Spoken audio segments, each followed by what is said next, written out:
एवं इस शिविर को संचालित करने वाले शिविर कार्यवाह के रूप में उपस्थित श्री गोपाल जी जोशी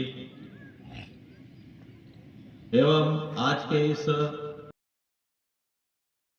क्या जहां पर शूल बिखरे हुए हैं, कांटे बिखरे हुए, उनको साफ करते हुए हम अगर आगे बढ़ जाते हैं तो वही वास्तव में एक पथिक, नाव चलाने वाला वही जो धैर्य रखे, प्रतिकूल धाराओं में भी अपनी नाव को निकालने में धैर्य रखते हुए उस नाव को पार करा दे। उन्होंने कहा अगर उनको जीना है तो हम सबको क्या करना पड़ेगा? गरजना पड़ेगा, हमारी गर्जना करनी पड़ेगी।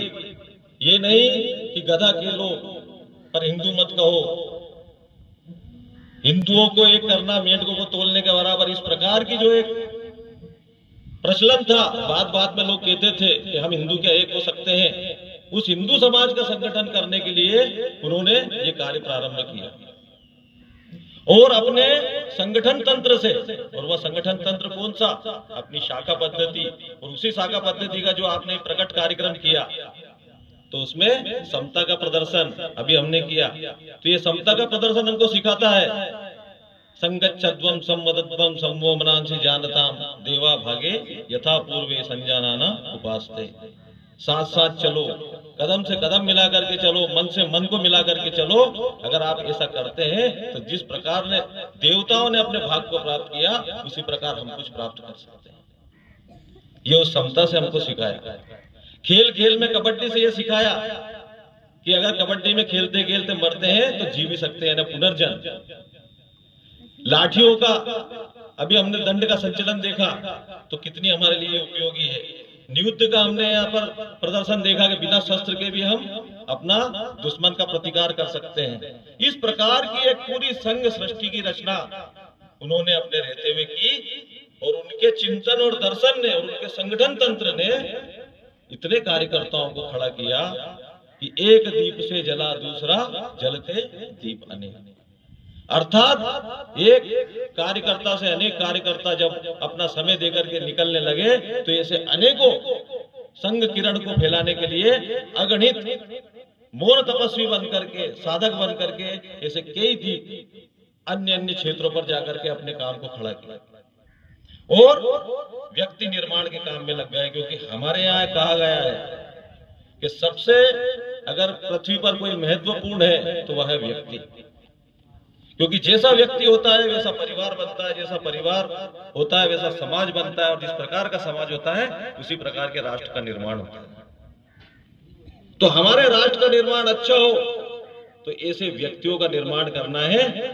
तो किस प्रकार का करना है? तो एक गीत आता है कि लोक मन संस्कार करना यह परम गति साधना है और रचना गुण है यह शिखर संयोजना। अगर इन व्यक्तियों के मन के अंदर संस्कार स्थापित हो गए तो ये सबसे बड़ी गुणवत्ता का काम होगा।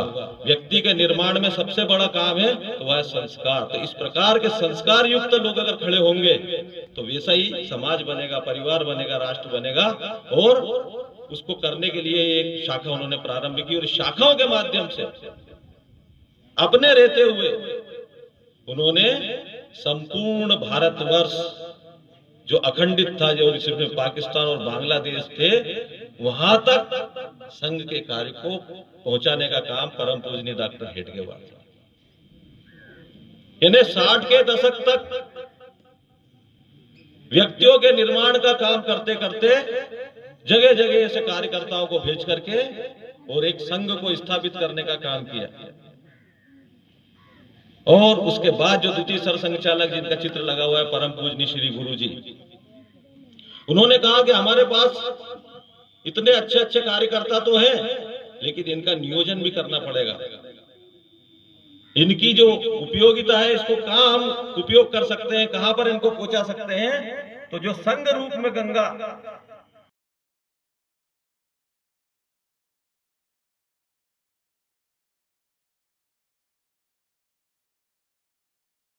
कुछ ना कुछ अच्छा दिखना चाहिए, कुछ ना कुछ व्यवस्थाओं में परिवर्तन होना चाहिए। और उन्होंने इस परिवर्तन के लिए जो दूसरे हमारे सरसंघ चालक हुए जिन्होंने अपनी 33 वर्ष की अखंड साधना के माध्यम से, जब परम पूजनीय श्री गुरु जी परम डॉक्टर हेडगेवार जी 21 जून 1940 को उनका ध्येय देहावसान होता है, उनका निर्वाण होता है, तब परम पूजनीय श्री गुरु जी द्वितीय सरसंघ चालक बनते हैं और सन 1973 तक अखंड साधना के माध्यम से इसे विविध संगठनों की संरचना करते हैं। सभी क्षेत्रों में कोई क्षेत्र ना छूटे, ऐसी व्यवस्थाओं के परिवर्तन के लिए फिर उन्होंने, जब ईसाई मिशनरियों का जहां पर दबाव बढ़ने लगा, ईसाई मिशनरीज के स्कूल खुलने लगे, धर्मांतर बढ़ने लगे, तब 1952 में विद्या भारती की स्थापना हुई। उसके बाद आध्यात्मिक क्षेत्र में विश्व हिंदू परिषद की स्थापना 1964 में श्री कृष्ण जन्माष्टमी के समय की। मजदूरों के बीच में अच्छा काम हो, उस समय वामपंथी जो हमारे जो यहाँ पर एक तरह से विष फैला रहे थे, मजदूरों में एक प्रकार से उनको उद्वेलित कर रहे थे, आंदोलित कर रहे थे कि यहाँ की औद्योगिक क्रांति रुक जाए। उस समय भारतीय मजदूर संघ की स्थापना की और जिस समय वामपंथियों का नारा था, चाहे जो मजबूरी हो हमारे मांगे पूरी हो, इस नारे को बदल करके भारतीय मजदूर संघ ने नारा दिया कि देश के हित में करेंगे काम और काम के लेंगे पूरे दाम, यानी देश हित में काम करने वाला संगठन। ऐसे अनेक अनेक राजनीतिक क्षेत्र में, हमारी राजनीतिक क्षेत्र में भी हमें स्थापित होना है, तो राजनीतिक क्षेत्र में भी ऐसे संगठन खड़ा करा। ऐसे विभिन्न प्रकार के विविध संगठनों की संरचना कर करके और पूरे ऐसे व्यवस्था परिवर्तन का काम परम पूजनीय श्री गुरु जी ने करा है। तभी हम एक गीत की पंक्ति बोलते हैं कि भागीरथ के त्याग तपो से आई ऊपर गंगा धारा, संग रूप में बही जाह्नवी, माधव ने है सतत सवारा। हुए यहीं पर विकसित कितने, तट पर तीर्थ अनेक, उलझे सुलझे प्रश्नों का है उत्तर केवल। और इतने में ही नहीं रुके, तो हमारा काम नगर तक, गांवों तक, सब दूर जाए। तो तृतीय सरसंघ चालक जी ने उस काम को करने के लिए, उस काम को गांव गांव में, नगर नगर में बढ़ाने के लिए इस प्रकार की एक शाखाओं की संरचना करी, इस शाखाओं का जाल फैलाया, जहां पर अनेक कार्यकर्ता स्थापित होते गए, कार्यकर्ताओं का निर्माण होता गया और बहुत सारे काम हमारे चलते गए। तो हमारे जितने भी सरसंघ चालक हुए, उन्होंने अपने अपने कार्यकाल में किस प्रकार से हम अपने इस संगठन को और इस राष्ट्र को सर्वोपरि मान करके काम करें, इस प्रकार के काम को जब प्रारंभ किया, तो सभी सरसंघ चालकों ने इसका काम को प्रारंभ किया और सबने अपने अपने कालखंड में इस भारत माता को किस प्रकार से, जो हमारा पूर्व का जो हमारा अतीत है, जो वैभवशाली अतीत हमारा है, क्योंकि संघ की स्थापना की पृष्ठभूमि में यही है कि हमारे उस अतीत को हम जानते हुए इस संघ की स्थापना हुई है, तो उसी स्थान पर हम पहुंचाएं। इस प्रकार को ध्यान में रखते हुए पूरे एक व्यक्ति निर्माण की प्रक्रिया से लेकर के व्यवस्था परिवर्तन और व्यवस्था परिवर्तन से आज संघ पूरे 100 वर्ष की अपने वर्ष में प्रवेश कर चुका है, यानी उसकी 100 वर्ष की आयु इस बार हो चुकी है, शताब्दी वर्ष में प्रवेश कर चुका है। तो अब दायित्व और बढ़ता है। व्यवस्था परिवर्तन से हमें समाज परिवर्तन की ओर बढ़ना पड़ेगा, क्योंकि आज भी समाज में इस प्रकार की बहुत सारी ऐसे घटक हैं जो समाज में विद्वेष फैलाने के प्रयत्न कर रहे हैं। तो हमारे को समाज परिवर्तन की दिशा में बढ़ना है। तो समाज परिवर्तन के कौन से हमारे सिद्धांत है, कौन से ऐसे घटक है जिनसे हम समाज परिवर्तन कर सकते हैं, तो ऐसे समाज परिवर्तन की दिशा में हमको बढ़ना है। क्योंकि समाज अगर परिवर्तित नहीं होगा तो निश्चित रूप से भारत में सारी चीजें रहेंगी, सब कुछ रहेगा। आर्थिक रूप से भी हम मजबूत हो जाएंगे, भौतिकता की चकाचौंध होगी, लेकिन जो हमारे 4 पुरुषार्थ है, धर्म अर्थ काम और मोक्ष, उन 4 पुरुषार्थों में केवल 2 पुरुषार्थ ही काम आएंगे। इसलिए हम गीत गाते हैं नहीं, अर्थ काम के पीछे नर सब भाग रहे अंधे अवकर, धर्म भाव से दूर करेंगे विकृति स्वेच्छाचारी। अर्थात हम अपने जो 4 पुरुषार्थ में जो धर्म अर्थ काम और मोक्ष, उन चारों पुरुषार्थों पर चल करके इस भारत को आगे बढ़ाएंगे। तो इस प्रकार से जो भारत होगा वो किस प्रकार से परम वैभव पर पहुंचेगा, तो ऐसे परिवर्तनों को करते हुए, हम समाज का परिवर्तन करते हुए हमें 5 परिवर्तन तो निश्चित रूप से करना पड़ेगा। और वो 5 परिवर्तन कौन से हैं? तो 5 परिवर्तन सबसे बड़ा जो एक हमारा जो करना है वो है कुटुंब प्रबोधन, परिवार की जो हमारी रचना है उस परिवार की रचना को हमें ठीक करना पड़ेगा। क्योंकि आज हम जो देखते हैं, जिस प्रकार से अगर हम दृष्टि डालते हैं, तो किस प्रकार से आज परिवारों में टूटने का, परिवारों में आज किस प्रकार का एक वातावरण बना हुआ है, तो उस वातावरण को हमें समाप्त करना पड़ेगा। तो हमें रामचरितमानस की ओर देखना पड़ेगा। रामचरितमानस जिसने पढ़ ली, समझ लो उसने परिवार को समझ लिया। तो हमारे जो परिवार में जो नाते रिश्ते हैं, दादा है, दादी है, नाना है, नानी है, चाचा है, काका है, काकी है, सब ऐसे रिश्ते अब कहीं ना कहीं वह समाप्त प्राय होते जा रहे हैं। आज परिवार जो एक कुटुंब कहलाता था, जिसमें कहा जाता था कि एक कुटुंब पूरा, एक भरा पूरा परिवार जिसमें सारे रिश्ते नाते रहते थे, आज वह परिवार टूटते टूटते हम दो हमारे दो बस और कमरा 10 बाई 10 की एक सिद्धांत को लेकर के चलने लगे। और जब परिवार टूटता है तो समझ लो हम संस्कार की डोर से टूटते हैं। क्यों? क्योंकि एक पत्थर जब पर्वत से अलग होता है तो उस पत्थर का अस्तित्व समाप्त हो जाता है। पेड़ जब पत्ते से गिरता है तो उसका अस्तित्व भी, पेड़ का भी, पत्ते का भी समाप्त हो जाता है। इसी प्रकार जब हम परिवार से टूटते हैं तो संस्कारों से टूट जाते हैं। और परिवार में जो सबसे महत्वपूर्ण जो है वो है हमारे माता पिता। इसीलिए हमारे यहाँ तो कहा है नहीं कि प्रातः काल उठई रघुनाथा, मात पिता गुरु नावई माता, परित सरिस धर्म नहीं भाई, पर पीड़ा नहीं सम अधिमाई। इस प्रकार का अपने परिवार की व्यवस्था, हमारे माता पिता के प्रति हमारा क्या भाव है, तो ऐसे बहुत सारे उदाहरण हैं। पंडित श्यामा प्रसाद मुखर्जी के पिताजी आशुतोष मुखर्जी जब विदेश पढ़ने के लिए उनको ऑफर आया, तो उन्होंने उस समय वहां का जो वाइसराय था लॉर्ड कर्जन, उनको विदेश भेजने के लिए कहा, तो उन्होंने मना कर दिया कि जब तक मैं मेरी माँ से नहीं पूछूंगा तब तक मैं विदेश यात्रा के लिए नहीं जाऊंगा, पढ़ने के लिए नहीं जाऊंगा। तो उन्होंने कहा इतना बड़ी अपॉर्चुनिटी, इतना बड़ा अवसर आप खो रहे हैं, किसको मिलता है यह अवसर? उन्होंने कहा विदेश जाने से बड़ा मेरी माँ का आशीर्वाद है, मेरी माँ की आज्ञा है। अब पढ़ना का भी उनका संस्मरण कि माँ बीमार है, ठीक हो जाएगी, अपनी पूरी पढ़ाई करके जाओ, परीक्षा दे करके जाओ। तब जयप्रकाश नारायण ने कहा कि इस परीक्षा से बड़ी मेरी माँ है, वो मुझे मिल सकती है कि परीक्षा तो मैं बाद में दे लूंगा। तो इस प्रकार का भाव माँ के प्रति, और वास्तव में जो माँ होती है कुटुंब में वो सर्वोपरि होती है। एक उदाहरण है कि एक माँ का बच्चा अच्छा पढ़ लिख करके अच्छा बिजनेस सर्विस जो भी वो करता था, अच्छा धन अर्जन करता, पर उसको लगा कि मुझे और धन अर्जन करना चाहिए।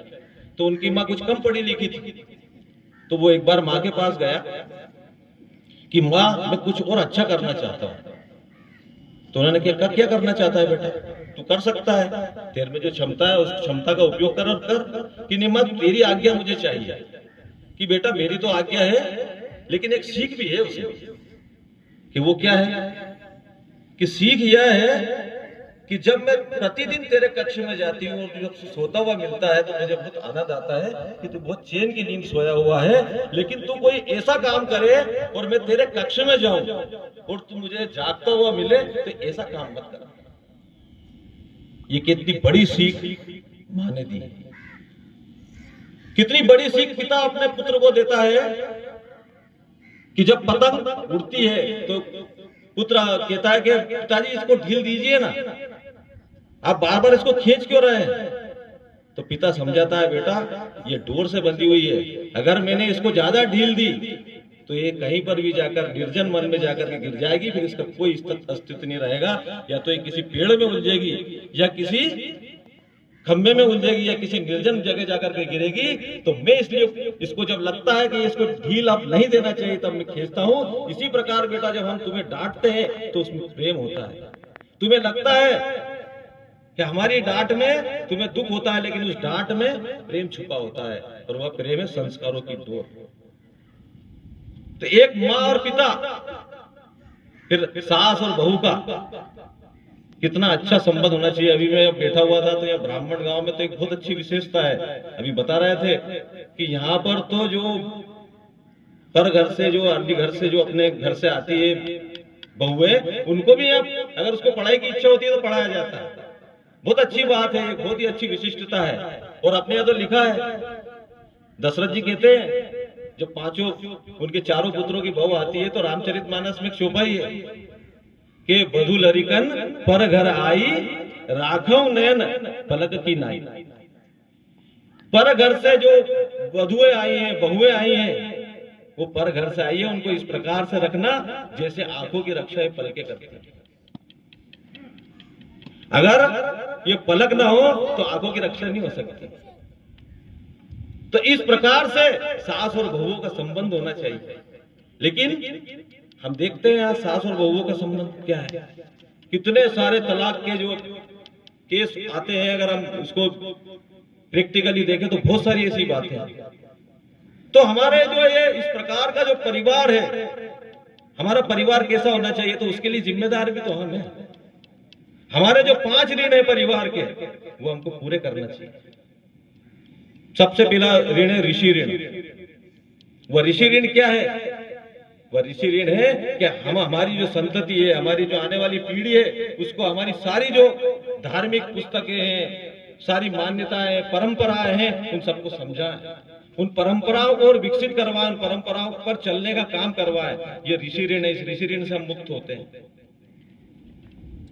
फिर समाज ऋण होता है कि समाज के लिए हम क्या कर रहे हैं, समाज को देने के लिए हमारे यहाँ क्या है। तो वो समाज ऋण है कि समाज में कोई अच्छा काम चलता है तो उस अच्छे काम के लिए क्या मेरे यहाँ गुल्लक रखी हुई है क्या, उसमें मैं पैसा डालता हूँ कि गौ सेवा के लिए मेरे पास है क्या, किसी छात्रावास के लिए, किसी गरीब बच्चे को पढ़ाने के लिए मेरे कुटुंब में कोई मैंने ऐसी व्यवस्था कर रखी है ताकि मैं इस समाज ऋण को चुका सकूं। इस प्रकार के जो ऋण है, फिर राष्ट्र ऋण है। और राष्ट्र ऋण कैसा? इस राष्ट्र के लिए मैं अपना कितना समर्पण कर सकता हूं। मैं अपने आसपास दीन दुखी बंधुओं को देख सकता हूं क्या? अपने यहाँ तो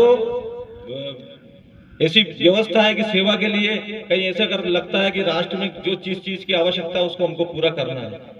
तो ऐसा एक परिवार जो हमारे ऋण है, उन ऋण को पूरा करते हुए अगर परिवार आगे बढ़ता है तो निश्चित रूप से वो परिवार जब ही बढ़ेगा जब हम एक साथ रहेंगे। जब हम एक साथ रहते हैं तो हमारा भोजन, हमारा भजन, हमारा मंगल संवाद हम सप्ताह में एक बार करते हैं क्या? परिवार में बैठ करके अच्छे अच्छे महापुरुषों की कहानियां हम अपने बच्चों को सुनाते हैं क्या?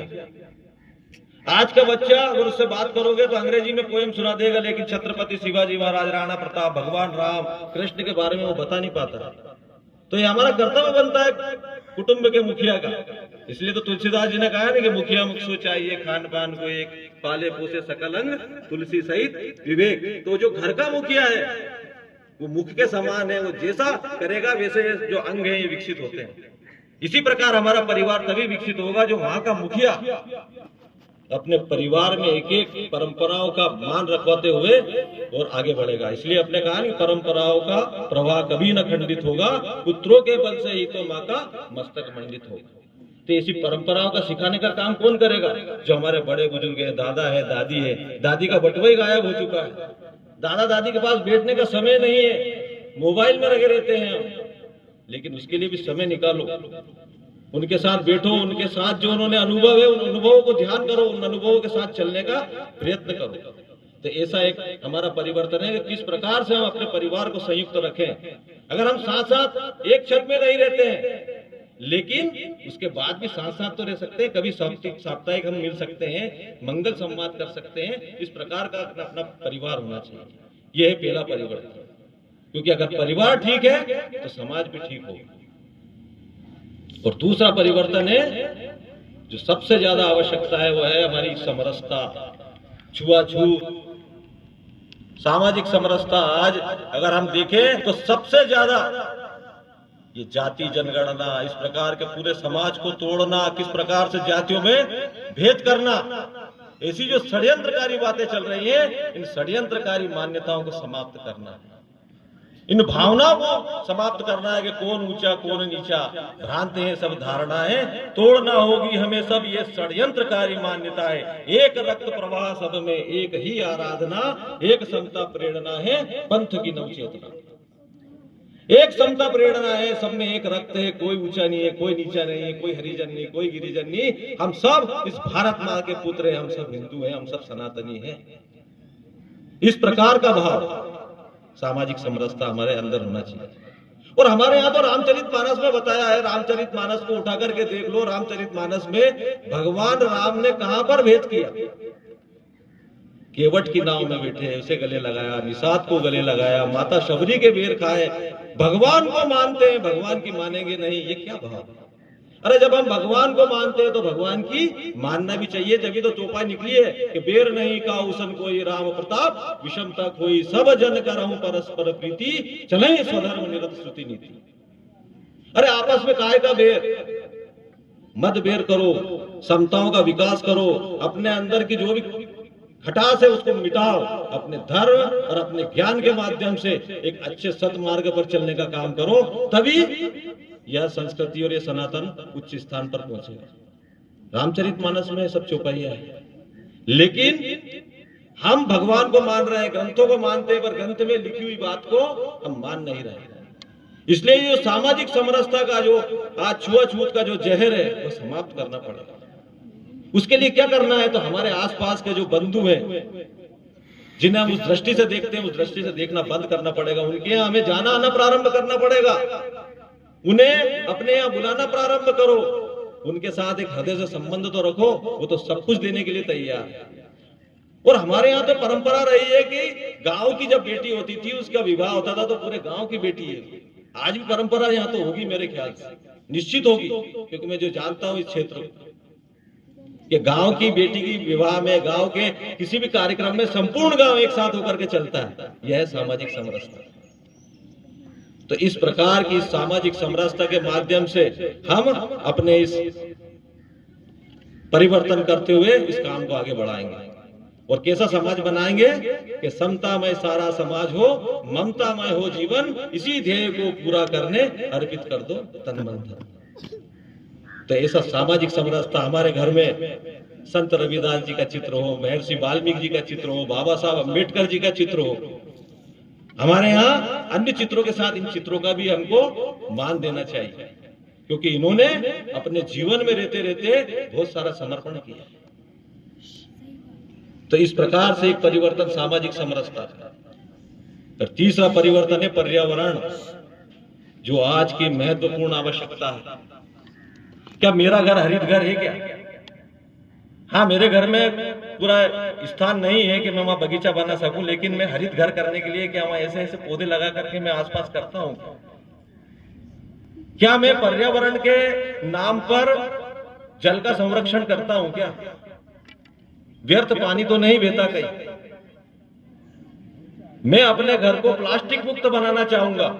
मेरे घर प्लास्टिक नहीं आएगी, इसी प्लास्टिक मुक्त बनाना चाहूंगा। क्या मैं मेरे जन्म दिवस पर एक पेड़ को गोद लूंगा, एक वृक्ष पौधा लगाऊंगा और उस पौधे को जब तक वो बड़ा नहीं हो जाता उसका रक्षण करूंगा?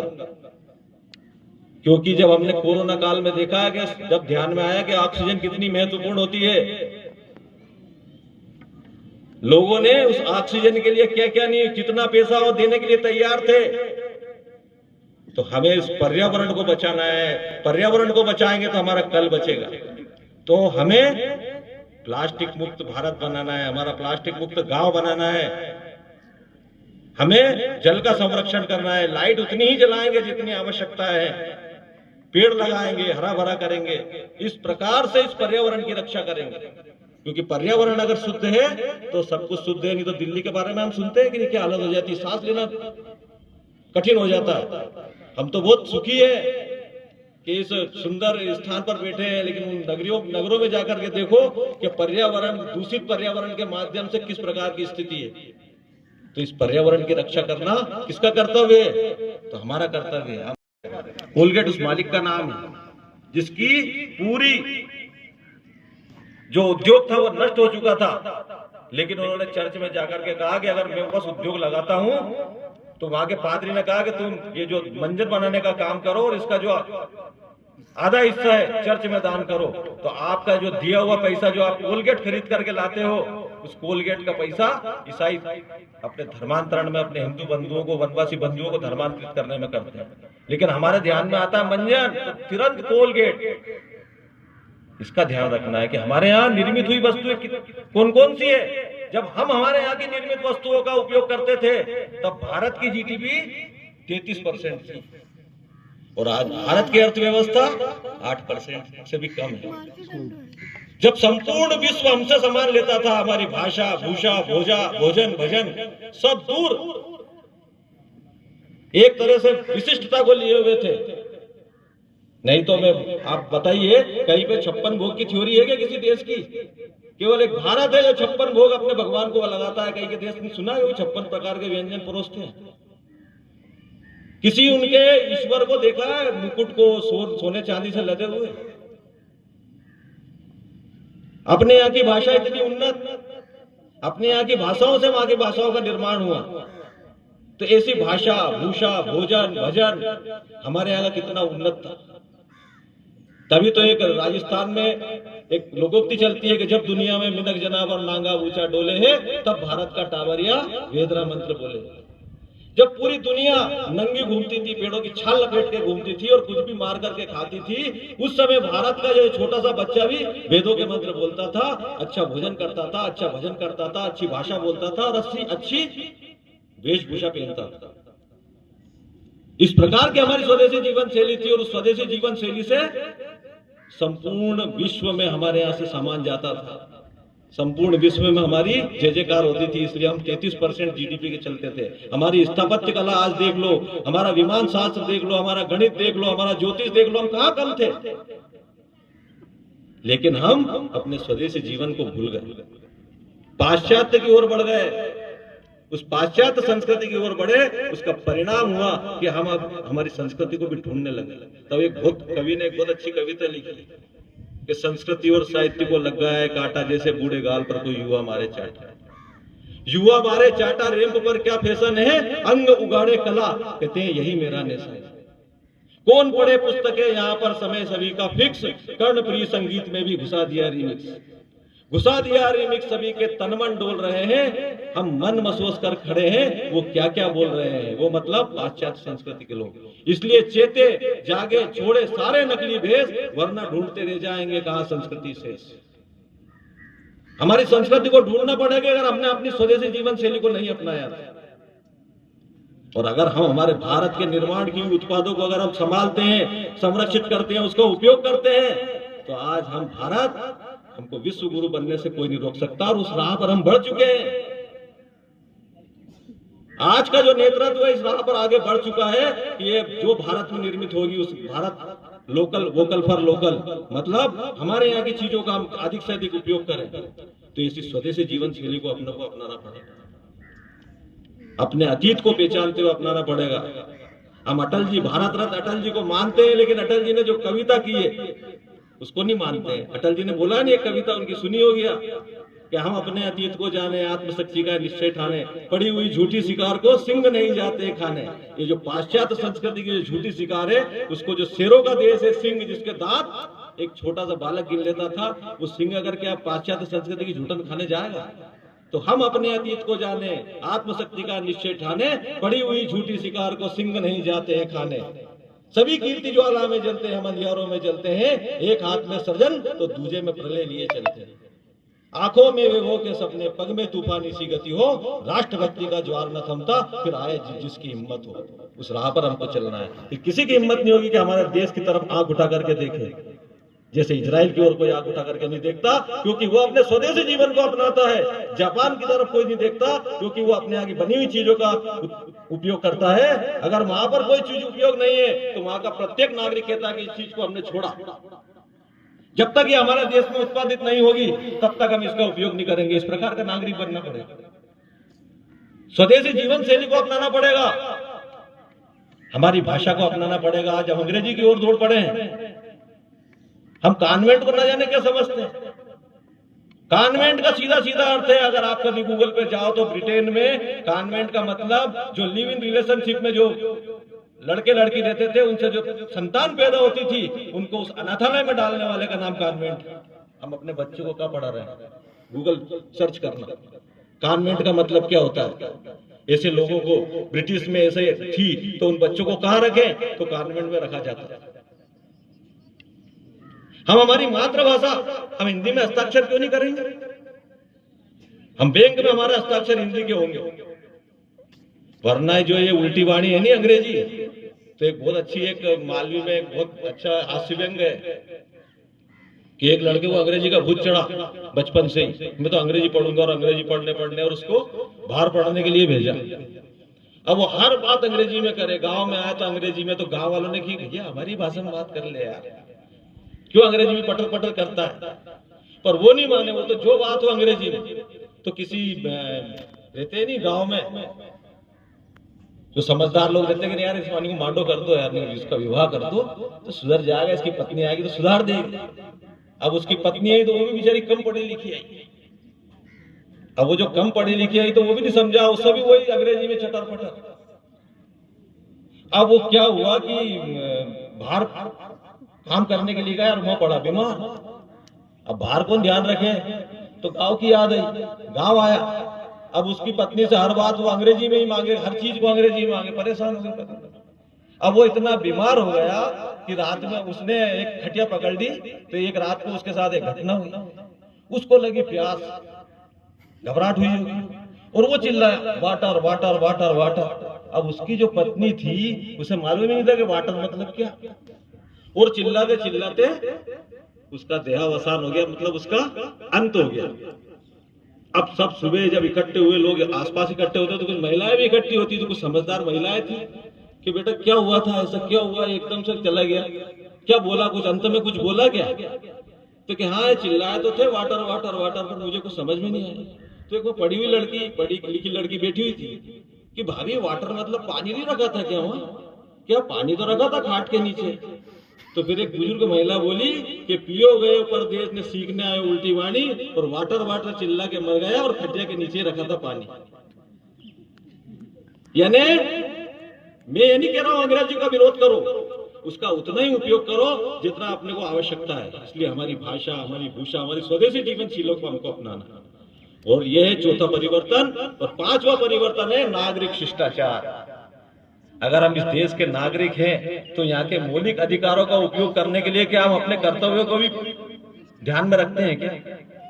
कहीं हर कहीं कचरा फेंक देंगे क्या? क्या हम यातायात के नियमों का पालन नहीं करेंगे क्या? क्या सारी छूट हमको दी गई है? जब हम अन्य देश में जाते हैं तो वहां पर सब व्यवस्थाओं का ध्यान रखते हैं, वहां थूकने से भी डरते हैं, लेकिन जैसे ही अपने देश में आकर के उतरते हैं तो सार्वजनिक स्थान पर ही बोलो जुबा केसरी की चित्रकारी कर देते हैं। और वो बोलो जुबा केसरी जो बड़े बड़े कलाकार हैं उनको अपना हीरो मानते हैं, जो हमको सिखा रहे हैं कि अशिष्ट बनो, ये गुटखा खाओ और जहां चाहो वहां अपनी चित्रकारी को प्रस्तुत करो। तो ऐसे नागरिक शिष्टाचार, समय का अभाव है और समय लगभग हो चुका है, और बहुत समय नहीं लेते हुए मैं यही कहूंगा कि ये जो 5 चीजें हैं और उसमें महत्वपूर्ण है हम नागरिक, तो अगर हम हर नियम और नियमों का पालन करेंगे और नियमों पर चलने के लिए समाज को अगर हम वो करते हैं तो निश्चित रूप से राष्ट्रभक्ति लेर देवे हो खड़ा यदि राष्ट्र सारा, ये जो गीत की पंक्ति बोली गई है, ये गीत की पंक्ति निश्चित रूप से सार्थक होगी। तो आप सभी से आज के दिन इस प्रकट कार्यक्रम में यहाँ पर जितने बंधु गांव के आए हैं, जितने भी श्रेष्ठ ज्येष्ठ जन हमारी मातृशक्तियां आई हैं, अपने घर में इन 5 परिवर्तनों को आप करके देखें, निश्चित रूप से ये स्वर्ग बन जाएगा। जहां सुमति तह संपत्ति नाना, जहां कुमति तह विपत्ति निधाना। नागरिक शिष्टाचार का मंत्र है वो यही है कि हमारे अंदर क्या रखो, सुमति रखो। हर चीज, कौन सी चीज ठीक है उसके लिए काम करो, उसके लिए चलो, और जो चीज खराब है, जो कुमति है, तो फिर वहां विपत्ति आना निश्चित है। तो ऐसे रामचरितमानस, हमारे ग्रंथ, हमारे सब कुछ, इन सबको लेकर के हम परिवर्तन करेंगे तो निश्चित रूप से जो पूर्वजों ने अपने पुण्य रक्त को प्रवाह किया है उनके प्रति हमारी सच्ची श्रद्धा सुमन होंगे। तो मैं अंत में इस शब्द के साथ अपनी बात को समाप्त करूंगा कि सबकी नसों में पूर्वजों का पुण्य रक्त प्रवाह हो, गुणशील साहस तथा सब में भरा उत्साह हो, सुख और दुख में एक सा सब भाइयों का राग हो, और अंतःकरण में गूंजता बस राष्ट्रीयता का राग हो। भारत माता की जय।